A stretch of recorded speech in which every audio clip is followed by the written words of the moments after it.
ایک پورا کراچی میں ٹیم مولویوں کی تیار ہوئی، بڑے بڑے مفتی، اور ان کا بیانیہ کیا آیا؟ لال مسجد دیتا ہوں، کوئی بچی شہید ہی کوئی نہیں ہوئی۔ ماشاءاللہ بچی تو شہید ہی کوئی نہیں ہوئی۔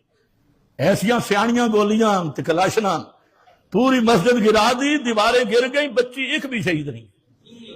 اور چند دنوں کے بعد کہیں گے غزہ میں ایک بھی آدمی شہید نہیں ہوا، ساری مچھرانوں لگ دیا گیا۔ ایسے سرکاری ٹالٹ ملا اور ایسے طاغوتی نظام کے بکے ہوئے ملا، اپنی اوقات میں رہو اور اتنا حد سے مت بڑھو۔ شریعت کی حفاظت کرنا مولوی کی ڈیوٹی ہے، اور تم بے ایمانہ مولوی کہلا کر تم گدھے سے بھی بدتر اور خنزیر سے بھی بدتر ہو گئے، اور بکے ہوئے غلام چند ٹکوں کے ذریعے، وہ بھی شوگر کے مریض، پتہ نہیں کسی وقت شوگر ہائی ہو گئی تھے گئے، کوئی بلڈ کا مریض، کوئی شوگر کا مریض، کوئی کینسر کا مریض، اور کم از کم قیامت کو بھی سوچ لو، مولویوں مرنے کو بھی سوچ لو۔